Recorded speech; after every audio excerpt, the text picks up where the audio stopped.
Wind driver in the टांग dynasty के episode 6 में आप सभी का स्वागत है। अगर आपने इसके पिछले एपिसोड्स नहीं देखे तो डिस्क्रिप्शन में लिंक मिल जाएगा। इस एपिसोड की शुरुआत भी बिल्कुल उसी सीन से होती है जहां च्यूटोंग ने लियान के फादर से कल्टीवेशन सीखी थी और जब उसे पता चला कि होंग ने उसके पूरे परिवार को खत्म कर दिया है तो अपने परिवार की मौत का बदला लेने के लिए वो अपने मास्टर से माफी मांगते हुए कहती है, मुझे माफ कर दीजिए, अब मुझे इस खूनी झगड़े में शामिल होना ही पड़ेगा। तो मैं आपसे इजाजत लेकर इस सेक्ट से बाहर जाना चाहती हूँ। ये बोलकर वो वहाँ से निकल जाती है। उसने गलियारा भी पार नहीं की थी कि तभी एक दूसरा डिसाइपल भागता हुआ मास्टर को एक अर्जेंट न्यूज देता है। पहले तो मास्टर को लगा कि ये वही पहले वाली न्यूज है, लेकिन उस डिसाइपल की हड़बड़ी देखकर वो भी हैरान थे। जैसे उन्हें नया नोट मिला उन्हें समझ आ गया कि बात कुछ और ही है। तभी आसमान में एक फायरवर्क जलता है जिससे सभी को वार्निंग दी जाती है कि सेक्ट से बाहर किसी को भी मत जाने दो और सारे दरवाजे बंद कर दो। च्यूटोंग जो सेक्ट से बाहर जाना चाहती थी वो इस न्यूज को सुनकर हैरान रह जाती है कि आखिर मास्टर ने ऐसा क्यों किया। पर तभी जब बाकी डिसाइपल्स गेट बंद करने लगते हैं तो च्यूटोंग वहाँ से बाहर भाग निकलने की कोशिश करती है। ये देखकर सभी डिसाइपल्स उसके खिलाफ होकर कहते हैं, सीनियर आप यहाँ से बाहर नहीं जा सकती, वापस चले जाइए। पर च्यूटोंग अपने जूनियर्स पर हमला करने से पहले उनसे माफी मांगती है और फिर एक एक करके उन्हें ठिकाने लगा देती है। वो अपनी पावरफुल कल्टीवेशन दिखाते हुए उनमें से एक की तलवार रख लेती है और दूसरे रास्ते से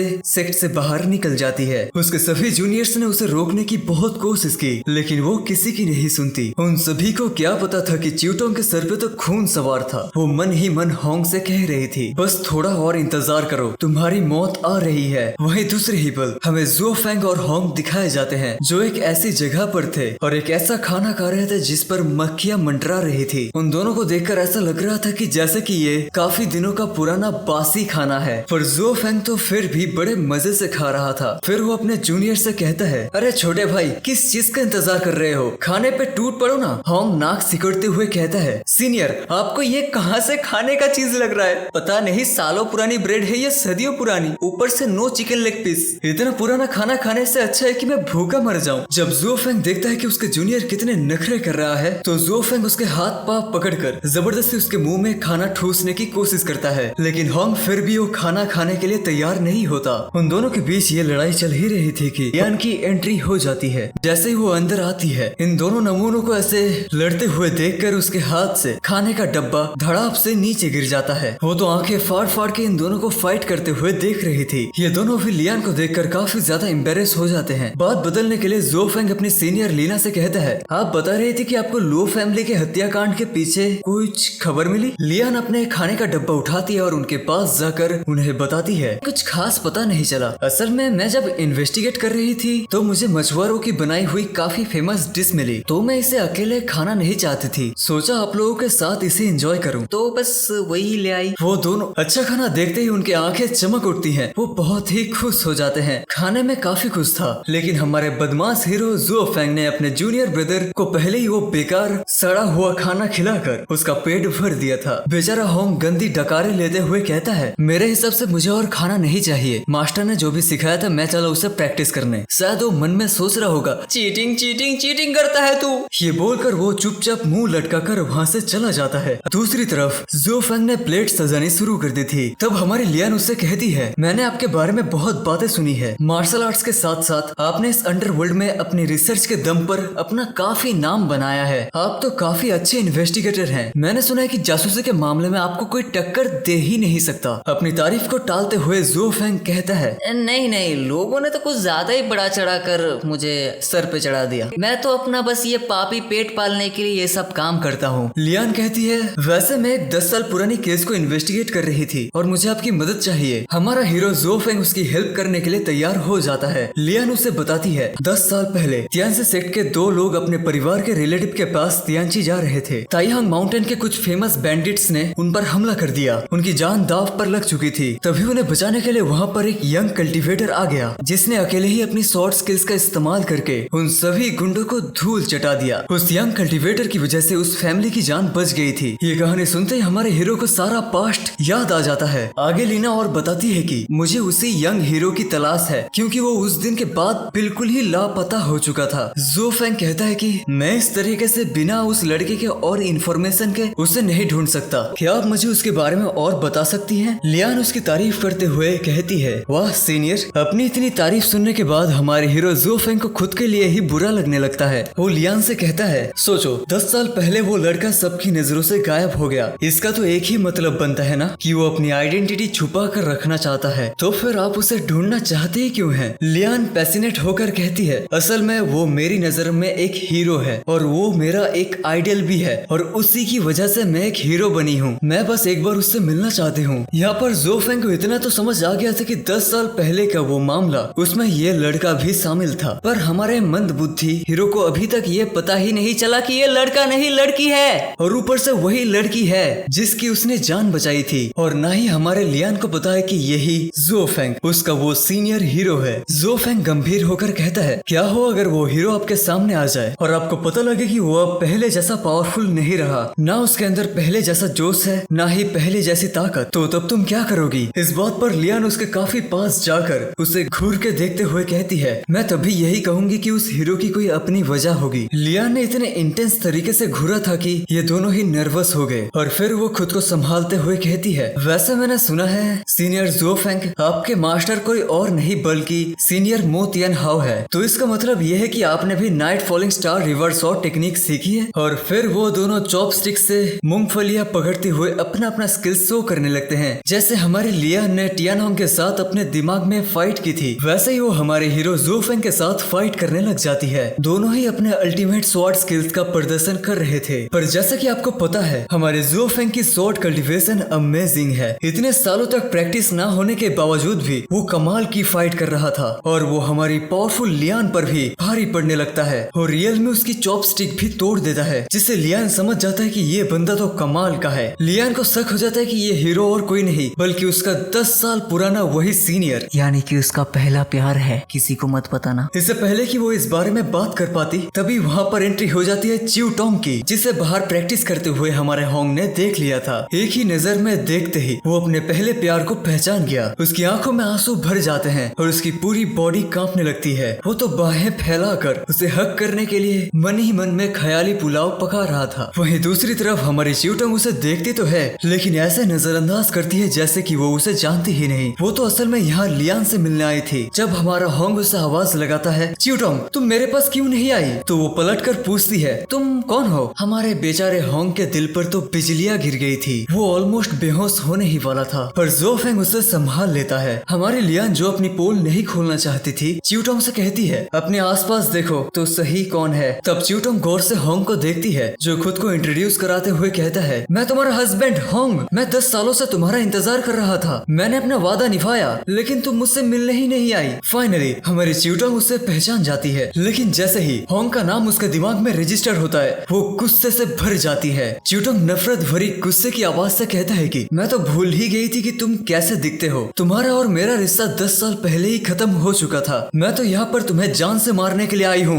मैं 10 साल पहले ही तुम्हें भूल गई थी, तो इसका ये मतलब नहीं कि तुम मेरी पूरी फैमिली को जान से मार दो। लेकिन यहाँ पर ज़ो फेंग उसके सामने आकर उसके अटैक को ब्लॉक कर लेता है। जब वो अपने भाई जैसे जूनियर को इस हालत में देखता है उसका मन तो करता है कि वो इस लड़की को जान से मार दे, पर उसके रिएक्ट करने से पहले ही होंग उसका हाथ पकड़कर रोक लेता है। पर फिर भी ज़ो फेंग चुप नहीं रहता। वो चिऊ टोंग को सुना देता है, अगर तुम्हें ये रिश्ता चाहिए ही नहीं था तो 10 साल पहले ही तुम्हें मना कर देना चाहिए था। मेरे भाई को झूठा वादा देने की क्या जरूरत थी? अगर मेरे भाई ने मुझे ना रोका होता ना अभी तेरी मुंडी उड़ा देता। चिऊ टोंग गुस्से से कहती है कि यही वजह है ना तुम दोनों ने मिलकर लो फैमिली को पूरे जान से मार दिया। मैं तुम दोनों को किसी भी हाल में नहीं छोड़ूंगी। ये बोलकर वो अपनी पावरफुल स्वॉर्ड टेक्निक्स को एक्टिवेट करके ज़ो फेंग पर हमला कर देती है। बेचारी को पता ही नहीं कि उसका पाला पड़ा किससे है। ज़ो फेंग बिना शॉट के ही सिर्फ अपनी कल्टीवेशन का इस्तेमाल करके उसके सारे अटैक्स को आराम से डॉज कर लेता है और फिर पलक झपकते ही उसके तीनों अटैक्स को डॉज करते हुए वो होंग को अपनी पीठ पर बैठाकर वहाँ से रवाना होने के लिए तैयार हो जाता है। जाने से पहले उसने चिऊ टोंग को कहा,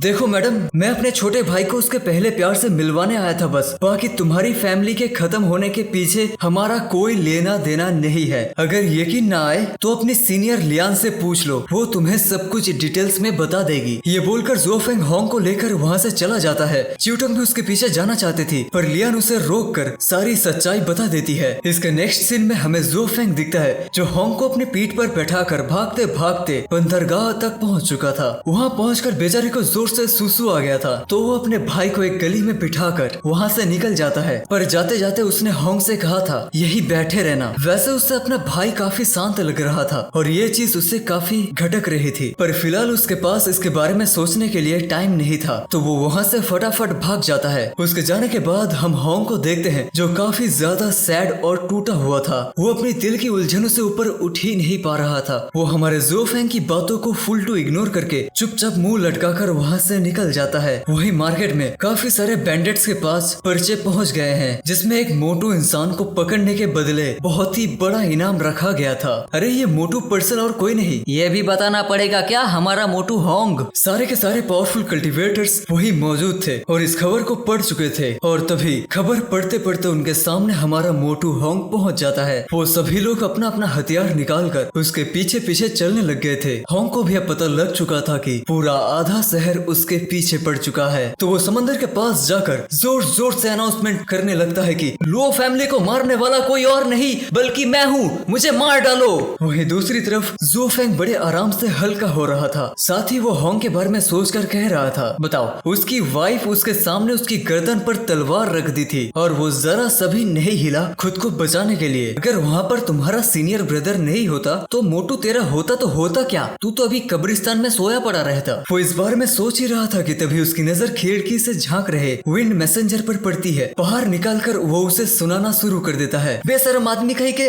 लौंडा होकर लौंडे को ताड़ता है, इस तरीके से दूसरों को हल्का होते हुए देखते हो, शर्म नहीं आती तुम्हें। और वो जोर से उसका कान मरोड़ना शुरू कर देता है। बेचारा विंड मैसेंजर रहम की भीख मांगते हुए कहता है कि सीनियर ब्रदर माफ कर दो यार, गलती हो गई, बस एक मैं खबर देने आया था। तभी ज़ो फेंग नोटिस करता है कि इसके अलावा भी कई सारे लोग उस पर नजर रख रहे थे। वो पहले तो उन्हें उंगली से इशारा करके बाहर निकलने को कहता है, लेकिन फिर जब वो देखता है कि यहाँ पर बहुत सारे लोग हैं तो वो अपना क्रॉसबो निकालते हुए कहता है, मैं बस 3 तक गिनूंगा, जो भी यहाँ पर छुपा हुआ है चुपचाप बाहर निकल जाओ, नहीं तो तुम्हें अच्छे से पता है कि मेरा निशाना इतना तेज है कि पिछवाड़े का छेद और बड़ा हो जाएगा, एक एक को चुन चुन कर मारूंगा। बस उसके 3 गिनने की देरी ही थी कि वहाँ पर 10-12 लोग हाजिर हो जाते हैं। वो विंड मैसेंजर का कान मरोड़ते हुए कहता है, अब मुझे ये बता कि इतने सारे इन्फॉर्मर्स को तूने मेरे पीछे क्यों लगा कर रखा है। तो विंड मैसेंजर बता देता है, आपके जूनियर ब्रदर ने कन्फेस कर लिया है कि उसने अकेले ही लो फैमिली को मारा है, इसी वजह से सब लोग आप पर नजर रख रहे हैं, क्योंकि आप आजाद हो गए ना, आपके ऊपर से सारे इल्जाम हट गए हैं। ज़ो फेंग परेशान होकर कहते हैं कि वो कहाँ है, जल्दी बताओ। विंड मैसेंजर बताता है कि अब तक तो उसे काफी सारे लोग घेर चुके होंगे, उसका जिंदा रहना नामुमकिन है, वो तुम्हें समुद्र के किनारे मिलेगा। ब्रदर फेंग आपको होश से काम लेना चाहिए, अगर इतनी अफरा तफरी में वहाँ जाएंगे तो इस मामले में दोबारा इन्वॉल्व हो जाएंगे। पर इस बात को सुनते ही हमारा ज़ो फेंग और भी गुस्से में आ जाता है। ज़ो फेंग चिल्लाते हुए कहता है, तुम्हारी हिम्मत कैसे हुई ऐसी बात करने की, क्या तुम चाहते हो कि मैं अपने छोटे भाई को ऐसे ही मरने के लिए छोड़ दूं?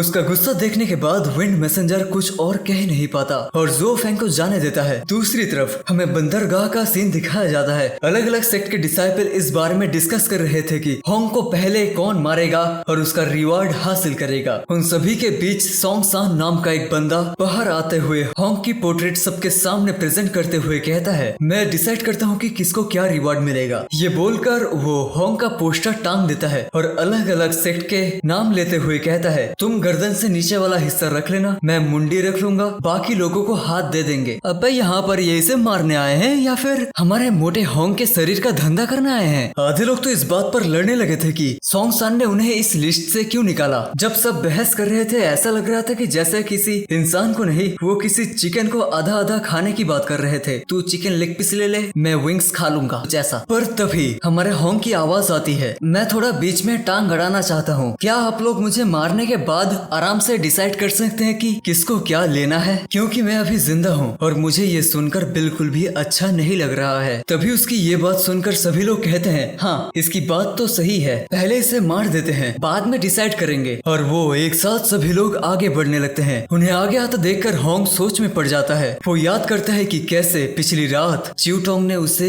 बिल्कुल इग्नोर ही कर दिया। होंग अपने आप से कहता है कि इतने सालों तक मेरी बस एक ही ख्वाहिश थी, चिवटोंग, पर मैं उसके दिल में तो दूर की बात उसकी यादों में भी जगह ना बना पाया। और अब एक बार मरने से पहले मैं खुद को उसके लिए साबित करना चाहता हूँ। वो अपनी तरफ आ रहे दर्जनों लोगों को एक साथ काउंट करने लगता है और उनके टेक्निक्स को भी पहचानने लग जाता है। उसके मास्टर ने उसे जितनी भी टेक्निक सिखाई थी वो उन सभी को याद करने लगता है। और फिर ये देखने के बाद कि कौन सा बंदा कौन सी टेक्निक यूज कर रहा है। वो उनके हमलों को डॉज करके उनके प्रेशर पॉइंट्स को हिट करके उन्हें फ्रीज करते जा रहा था। वो मोटा तो था पर बहुत ज्यादा स्मार्ट और फुर्तीला था। तो आगे से अपने मोटे दोस्तों को मोटा कह के चिढ़ाना मत, मोटा भी फुर्तीला हो सकता है। उसने देखते ही देखते उन सभी लोगों के अटैक्स को डॉज करके उन्हें फ्रीज करना शुरू कर दिया था। होंग अब एक बार खुद को फ्री महसूस करना चाहता था, इसलिए वो अपनी पूरी स्ट्रेंथ का इस्तेमाल करके वहाँ मौजूद सैकड़ों लोगों को फ्रीज करके शांत हो जाता है और फाइनली अपनी स्पिरिचुअल पावर को रिलीज कर देता है। एक अकेले होने के बावजूद बिना हथियार के उसने इतने सारे लोगों को स्टैचू बना दिया था। ये देखकर सोंगसान के साथ साथ कई सारे बड़े पावरफुल कल्टीवेटर्स भी डर जाते हैं और अब वो ठहरे हुए होंग को देखकर यही सोच रहे थे कि आगे बढ़कर हमला करने की हिम्मत करना चाहिए या नहीं। वहीं एक साथ इतने हमले करने के बाद हमारा होंग गहरी सांस ले रहा था और उन सभी को गुस्से से घूरने लगता है जो बच गए थे। और इसी सीन के साथ हमारा ये एपिसोड यहीं पर खत्म हो जाता है। तो क्या हमारे पागल होंग को उसका पहला प्यार नसीब होगा या वो मजनू बना फिरेगा? तो जानने के लिए हमारे चैनल में बने रहें। इस वीडियो को लाइक करना, कमेंट करना और चैनल को सब्सक्राइब करना बिल्कुल मत भूलना। Good bye.